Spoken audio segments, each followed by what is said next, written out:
नहीं देखा तो पहले देख लेना, तभी आपको ये वाला पार्ट और बेहतर तरीके से समझ में आएगा।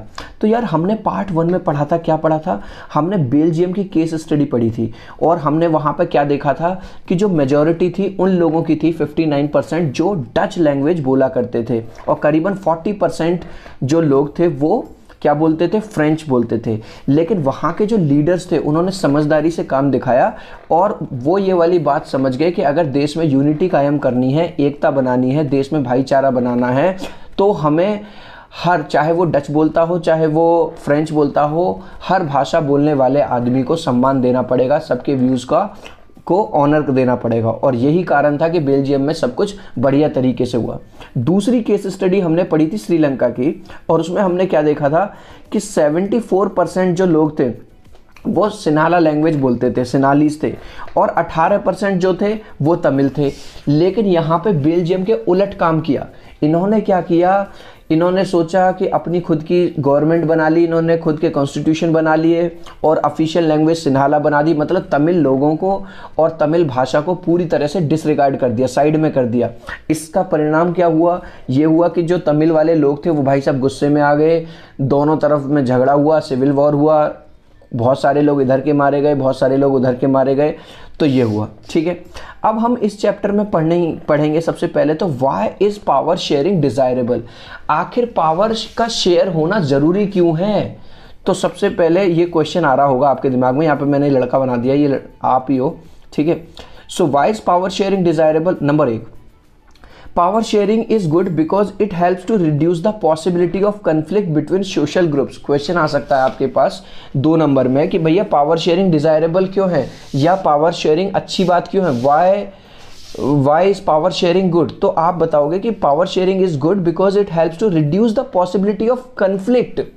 क्योंकि भाई मान के चलो क्लास में 50 बच्चे हैं और अगर जो टीचर है वो सबको एक जैसा ट्रीटमेंट नहीं देती है तो जाहिर सी बात है क्लास में कन्फ्लिक्ट होगा, बच्चे शिकायत करेंगे पेरेंट्स से जाके कि मैम जो है वो भेदभाव करती हैं, उस बच्चे को ही गुड देती हैं, हमें कभी गुड नहीं देती, हम चाहे अच्छा काम करके आएँ। तो यहाँ पे दिखाया हुआ है, ये मैंने आपको दिखाया भी हुआ था श्रीलंका वाले केस में कि जब दोनों लोगों ने तमिल वाले लोगों को पूरी तरह से दरकिनार कर दिया तो फिर कन्फ्लिक्ट हुआ, लड़ाई हुई। ठीक है, दूसरा, the second reason is that a democratic rule involves sharing power with those affected by its exercise। अब कहोगे इंग्लिश बाबा बिल्कुल समझ में नहीं आ रहा, फर्स्ट वाला तो समझ में आ गया था कि भैया अगर पावर का शेयरिंग होगी तो लड़ाई झगड़ा नहीं होगा, दूसरे वाला तो हमें पल्ले ही नहीं पड़ रहा क्या है। देखो एक चीज़ समझो, डेमोक्रेटिक रूल, डेमोक्रेसी क्या कहती है, to the people for the people by the people. मतलब डेमोक्रेसी के अंदर कोई आदमी 50 करोड़ रुपए कमाता हो या कोई आदमी 5000 रुपए कमाता हो, दोनों लोग देश के लिए, उस डेमोक्रेटिक कंट्री के लिए बराबर हैं। आपको शायद पता ही होगा सलमान खान ने जब क्या नाम है हिरन मार दिए थे तो सलमान खान पे भी केस चला। ऐसा नहीं है कि भैया वो सलमान खान है या हीरो है तो उस पर केस नहीं चलेगा, सलमान खान को भी जेल जाना पड़ा। ठीक है, चाहे आप एक आम आदमी हो चाहे सलमान खान हो, no matter who you are equal before the law. तो आप लॉ के सामने बराबर हो। तो ये वाली बात क्या कह रही है, the second reason is that a democratic rule, जो डेमोक्रेटिक रूल है वो इन्वॉल्व करता है शेयरिंग पावर। किन के साथ शेयर करता है, विद दोज अफेक्टेड, जो लोग इस रूल को अप्लीकेबल करने से अफेक्टेड होंगे उन्हीं लोगों के हाथ में कुछ पावर देता है। अब तुम कहोगे सर कहाँ देता है, हमें तो कोई पावर नहीं देता। अरे देता तो है। आप देखो दिल्ली के अंदर अगर मैं पहले बात करूं तो शीला दीक्षित जी की सरकार थी, यानी कांग्रेस की गवर्नमेंट थी। उसके बाद अब आ गए क्या नाम है आप अरविंद केजरीवाल जी आ गए। हो सकता है इनके बाद कोई बीजेपी के आ जाए या कोई और आ जाए। ठीक है, तो इसका मतलब लोगों के हाथ में पावर है और वो पावर कौन सी है, वोटिंग वाली। वो जब चाहे किसी की सरकार बनवा सकते हैं और जब चाहे किसी की सरकार गिरा सकते हैं। अब इस चैप्टर में जो मेन टॉपिक हम पढ़ेंगे वो पावर शेयरिंग की फॉर्म्स पढ़ेंगे, लेकिन उससे पहले आपके दिमाग में आ सकता है अगर हम पावर को शेयर करें इसका मतलब पावर को डिवाइड कर रहे हैं और इसका मतलब वीकनिंग द कंट्री को वीक कर रहे हैं। ऐसा हो सकता है आपकी सोच हो, और ऐसा ही जो पुराने ज़माने में जो राजा महाराजा होते थे वो भी ऐसा सोचा करते थे। The similar thing was believed in the past. ठीक है, पास्ट में भी यही चीज़ सोची जाती थी। It was assumed that all the power of a government must reside in one person. और ऐसा सोचा जाता था कि जितनी भी पावर है वो केवल एक आदमी के पास होनी चाहिए, ठीक है, या फिर कुछ सिलेक्टेड ग्रुप्स होने चाहिए, उनके पास होनी चाहिए। जैसे अगर आपने हिस्ट्री का चैप्टर नंबर 1 पढ़ा हो, मैंने पढ़ाया है the rise of nationalism in Europe, तो उसमें मोनार्की, तो मोनार्की शासन क्या था, उसमें एक ही आदमी हुआ करता था जो कि भैया राजा महाराजा है, उसने कह दी यहाँ सड़क बनेगी तो सड़क बनेगी, उसने कह दिया कि फलाने राजा या फलाने आदमी की बीवी बहुत सुंदर है, मुझे वो बीवी चाहिए, तो भाई साहब चाहिए ही चाहिए, फिर उसमें कोई no if no but, only जट। ठीक है, आगे चलो। In a democracy, people rule themselves through institutions of self government। ओहो हो, डेमोक्रेसी में पीपल रूल करते हैं अपने आप पर ही, थ्रू सेल्फ गवर्नमेंट। जैसे आपने हमारे यहाँ ग्राम पंचायत देखी होंगी गाँवों में, तो गाँवों में क्या होता है, 2-4 लोगों को ना मुखिया बना दिया जाता है, जो बड़े बूढ़े से होते हैं, जिन्होंने पूरे गांव के लिए अच्छा काम किया, जिनका चरित्र अच्छा होता है, अच्छे जो लोग होते हैं। अब क्या होता है, गांव में जो छोटे मोटे झगड़े होते हैं, कोई लड़की भगा लाया, कोई कुछ का हो गया, तो उस चीज़ के लिए ग्राम पंचायत के पास जाते हैं, और वो जो पंचायत के जो मेंबर होते हैं वो उस चीज़ का फैसला करते हैं। अब मेरा सवाल आपसे ये है, जो ग्राम पंचायत का अध्यक्ष होता है, ठीक है, जो सरपंच होता है, क्या कोई आदमी अपने आप जाके कह देगा कि भैया मैं हूं इस गांव का सरपंच? नहीं ना, लोग ही तो चुनेंगे उसे। जब लोग उसे चुन के लाए तो लोग उसकी ही बातों को मानेंगे। ये वाली बात समझ में आ रही है? जैसे आपने क्लास में देखा होगा, मैम पूछती हैं, भाई 2 बच्चे हैं, एक है राहुल और एक है सोहन। मैम ने कहा भाई वोटिंग करो, भाई राहुल को ज़्यादा वोट मिल गए तो मैडम ने राहुल को मॉनिटर बना दिया, लेकिन आप ही लोग राहुल को मॉनिटर बना के लाए। अब हो सकता है कि आप बात कर रहे थे, यू वर टॉकिंग, राहुल ने आपका नाम व्हाइट बोर्ड पे या ब्लैक बोर्ड पे लिख दिया, तो अब वो ही राहुल जिसको आप चुन के लाए हो, अब आप उसी के अंडर में काम कर रहे हो। यही काम डेमोक्रेसी के अंदर होता है। In a democracy people rule themselves through institution of self government, यानी कि वो गवर्नमेंट भी उनके द्वारा ही बनाई हुई होती है। Everyone has a voice in shaping of public policies। और जितनी भी पब्लिक पॉलिसीज बनती हैं डेमोक्रेसी के अंदर, उसके अंदर हर किसी की आवाज मतलब जो है वो जरूरी होती है। तभी तो इलेक्शंस होते हैं, और इलेक्शंस के थ्रू ही ये डिसाइड होता है कि पावर जो है शेयर होती रहे, कभी इधर कभी उधर। ठीक है, तो अब हम पढ़ेंगे फॉर्म्स ऑफ पावर शेयरिंग। जो पावर शेयरिंग की फॉर्म्स कितनी है इंडिया के अंदर। There are 4 forms. Number 1, horizontal power sharing. Number 2, vertical power sharing. Number 3, power sharing among social groups. And number 4, power sharing among political parties. ये चारों हैं, इनका स्क्रीनशॉट लेके रख लो अपने पास, बहुत काम आएगा आपको। और आगे बढ़ने से पहले आपको कुछ बताना चाहता हूँ, वो ये, जब भी आप इंग्लिश बाबा का कोई भी कंटेंट यूट्यूब पे सर्च करते हो, जैसे आपको पावर शेयरिंग वाला चैप्टर चाहिए, तो आप लिखा करो यूट्यूब में सर्च बार में पावर शेयरिंग बाय इंग्लिश बाबा, आपको जल्दी मिल जाएगा अगर आप बाय इंग्लिश बाबा लगा दोगे।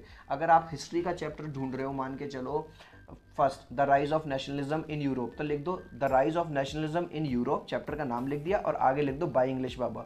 इंग्लिश का चैप्टर ढूंढ रहे हो लेटर टू गॉड, तो लिख देना letter to God by English Baba. Letter to God के क्वेश्चन आंसर ढूंढ रहे हो तो लिख देना letter to God question answer by English बाबा। तो बाय इंग्लिश बाबा लगाने से होगा क्या कि आपको बहुत जल्दी जल्दी कंटेंट ऊपर ही मिल जाया करेगा। ठीक है, अब हम पढ़ रहे हैं सबसे पहले इस पे, वो है हॉरिजॉन्टल पावर शेयरिंग। अब हॉरिजॉन्टल पावर शेयरिंग क्या है? Power is shared among different organs of the government, यानी कि गवर्नमेंट के ही डिफरेंट ऑर्गन्स में पावर की शेयरिंग होती है। और इसे हॉरिजॉन्टल क्यों बोलते हैं? क्योंकि ये एक ही प्लेन में है। ठीक है, अब इंडियन गवर्नमेंट के मेन 3 ऑर्गन्स हैं, कौन कौन से? नंबर 1 लेजिस्लेटिव, या जिसे लेजिस्लेचर भी बोलते हैं, नंबर 2 एग्जीक्यूटिव, और नंबर 3 जुडिशरी। ठीक है, तो अब हम बात करेंगे सबसे पहले लेजिस्लेटिव या लेजिस्लेचर की। इसमें क्या होता है?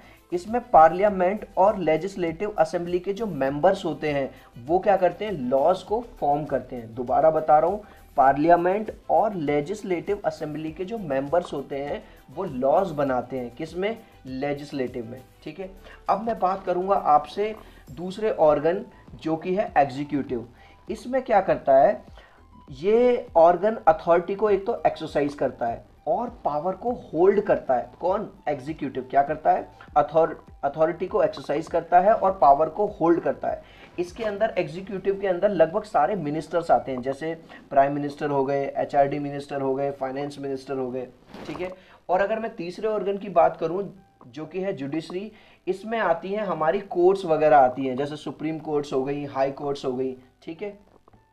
अब बात कर लेते हैं पावर शेयरिंग की दूसरी फॉर्म, जो कि है वर्टिकल पावर शेयरिंग। इसमें होता क्या है, power is shared among different levels of the government. जो गवर्नमेंट के डिफरेंट लेवल है उसमें पावर शेयरिंग होती है। तो सबसे पहले सबसे नीचे से बात करते हैं। सबसे नीचे है लोकल गवर्नमेंट, उसके बाद है स्टेट गवर्नमेंट, उसके बाद यूनियन गवर्नमेंट और सबसे टॉप पे है इंडियन गवर्नमेंट। इसका एक बार यार स्क्रीनशॉट लेके रख लो, बहुत काम आएगा।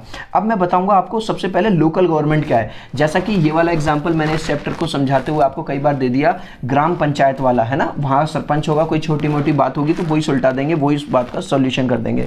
इसके ऊपर बढ़ते हैं स्टेट गवर्नमेंट। जैसे हमारे यहाँ कई सारे स्टेट्स हैं, तो स्टेट्स का जो सीएम है, जो चीफ मिनिस्टर है, जो कि चुन के आया है क्योंकि उसकी पार्टी को सबसे ज़्यादा वोट मिले हैं। जैसे अगर मैं बात करूँ दिल्ली की, तो आम आदमी की पार्टी है और पहले थी कांग्रेस की जब शीला दीक्षित जी थी, है ना। अगर बात करूं हरियाणा की तो हरियाणा में खट्टर जी हैं। बात करूं यूपी की तो यूपी में अभी योगी जी हैं।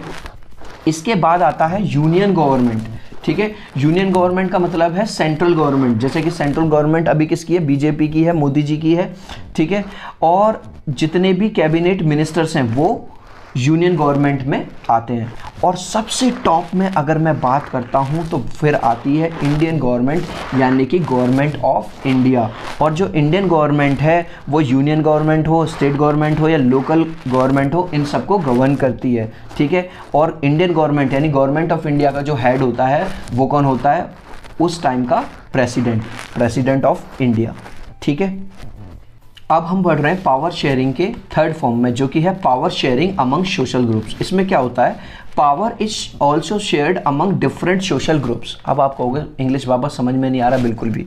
यार मुझे एक बात बताओ, एक जगह पे अलग अलग तरह के सोशल ग्रुप्स हो सकते हैं। हो सकता है एक जगह पे मुसलमानों का ग्रुप रहता हो, अब भाई उनकी जो फेस्टिवल्स हैं वो अलग है। हो सकता है वो उर्दू को ज़्यादा प्यार करते हो रेदर देन संस्कृत और रेदर देन हिंदी, ठीक है।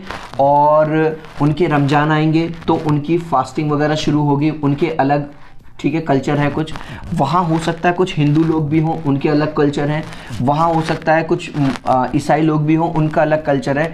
तो जब एक ही जगह पे या एक कम्युनिटी पे अलग अलग समुदाय, अलग अलग सोशल ग्रुप्स रहते हैं, तो उनमें भी पावर का बटा होना ज़रूरी है ताकि यूनिटी बनी रहे, किसी तरह का भेदभाव ना रहे। और इसका जो बेस्ट एग्जाम्पल है, जब मैंने आपको बेल्जियम वाला केस स्टडी पढ़ाया था तब मैंने उसमें बनाया था, एक कम्युनिटी गवर्नमेंट अलग से बनी थी बेल्जियम के अंदर, जिसमें जो फ्रेंच बोलने वाले लोग हैं उनकी कम्युनिटी गवर्नमेंट अलग थी और जो डच बोलने वाले जो लोग हैं उनकी कम्युनिटी गवर्नमेंट अलग थी, ठीक है।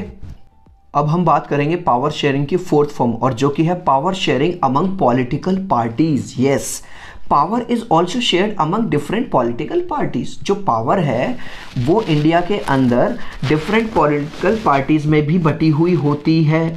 अब आप देखो, हो सकता है आप लोग कांग्रेस के साथ हो सकता है आप लोग बीजेपी को वोट देते हो सकता है आप सपा को वोट देते हो सकता है आप बीएसपी को भी वोट देते हो। होता क्या है, election takes place in democracy. Democracy में क्या होता है, इलेक्शन, अब जैसे आज की डेट में जो पीएम है, जो प्रधानमंत्री हैं वो मोदी जी हैं, तो क्या लाइफ टाइम अब पीएम मोदी ही रहेंगे? नहीं, दोबारा इलेक्शंस होंगे, जिसको हो सकता है दोबारा उन्हें ही वोट मिल जाए, ठीक है। हो सकता है उन्हीं की पार्टी का कोई मेंबर चूज हो जाए, या हो सकता है कांग्रेस इस बार सत्ता में आ जाए, या हो सकता है आप सत्ता में आ जाए। तो डेमोक्रेसी में होता क्या है, इलेक्शंस होते रहते हैं जिससे पावर एक फॉर्म से दूसरे फॉर्म में, यानी कि एक ऑर्गन से दूसरे ऑर्गन में, एक पार्टी से दूसरी पार्टी में जाती रहती है, ठीक है। Different political parties choose their own candidate. अब आपने सुना होगा कि भैया वाराणसी से वो खड़े हो रहे हैं, यहाँ से वो खड़े हो रहे हैं, ठीक है, यहाँ के उम्मीदवार वो हैं। तो हम क्या करते हैं, अपने मनपसंद उम्मीदवारों के लिए, कैंडिडेट्स के लिए क्या करते हैं, वोट करते हैं, ठीक है। जैसे आपको यहाँ दिखाई भी दे रहा है, elections ensure that power does not remain in one hand. और ये जो इलेक्शंस होते हैं इसकी वजह से क्या होता है, ये इंश्योर होता है कि पावर जो है एक हाथ में ना रहे, कहीं कोई तानाशाह ना बन जाए। अभी जैसा मैंने अभी आपको एग्जांपल दिया कि भैया पहले दिल्ली के अंदर शीला दीक्षित यानी कांग्रेस की सरकार थी और आज की डेट में सरकार है आम आदमी पार्टी की। तो इलेक्शंस की वजह से ये पॉसिबल होता है, ठीक है। तो यहाँ पे ये चैप्टर हो जाता है ख़त्म। जल्दी से इसका एक क्विक रिवीजन कर लेते हैं।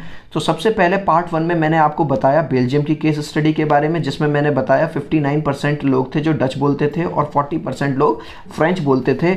वहाँ के लोगों में कन्फ्लिक्ट ना हो, यूनिटी बनी रहे, डिवीज़न ना हो किसी तरह का। तो वहाँ के जो लीडर्स थे उन्होंने बड़ा अच्छा स्टेप लिया। उन्होंने जब सेंट्रल गवर्नमेंट बनाई तो उस सेंट्रल गवर्नमेंट के अंदर 50% मिनिस्टर रखे जो डच बोलते थे और 50% मिनिस्टर रखे जो फ्रेंच बोलते थे, मतलब किसी तरह का भेदभाव नहीं किया। और जब ब्रुसेल्स में, जहाँ पे फ्रेंच बोलने वाले लोगों की जो परसेंटेज था वो 80% था, तो जब फ्रेंच ब्रुसेल्स के अंदर जब बनी वहाँ पे भी 50% डच बोलने वाले लोग बनाए गए मिनिस्टर्स और 50% लोग कौन बनाए गए, फ्रेंच वाले। इस तरह से क्या देखा हमने कि जो पावर है वो इक्वली शेयर्ड की गई और किसी तरह का कोई प्रॉब्लम नहीं आई। लेकिन हमने दूसरा जो केस स्टडी देखी थी श्रीलंका की, उसमें जब हमने क्या देखा, जो 74% लोग जो सिन्हालीस थे, जो सिन्हाला लैंग्वेज बोला करते थे, उन्होंने अपनी मेजॉरिटी कायम करने की कोशिश की। उन्होंने गवर्नमेंट बनाई और गवर्नमेंट बनाते टाइम उन्होंने जो तमिल लोग थे 18%, उन पर किसी भी तरह का कोई ध्यान नहीं दिया, उन्हें नज़रअंदाज किया, ना ही उन्हें किसी तरह की कोई बड़ी पोजीशन दी। जो भी गवर्नमेंट जॉब्स निकलती थी उसमें केवल सिन्हाला कम्युनिटी के लोगों को ही चूज़ किया जाता था। और इसकी वजह से हुआ ये कि सिविल वॉर हो गया, जिसमें दोनों ही साइड्स के बहुत सारे लोग मरे। फाइनली 2009 में जाके ये सिविल वॉर ख़त्म हुआ, ठीक है। और इसके बाद ये जो थर्ड पार्ट था हमारा, इसमें हमने देखा forms of power sharing, horizontal power sharing, vertical power sharing among social groups and power sharing among political parties. तो यहाँ पे आपका ये चैप्टर हो जाता है ख़त्म। आई होप मेरा जो पढ़ाने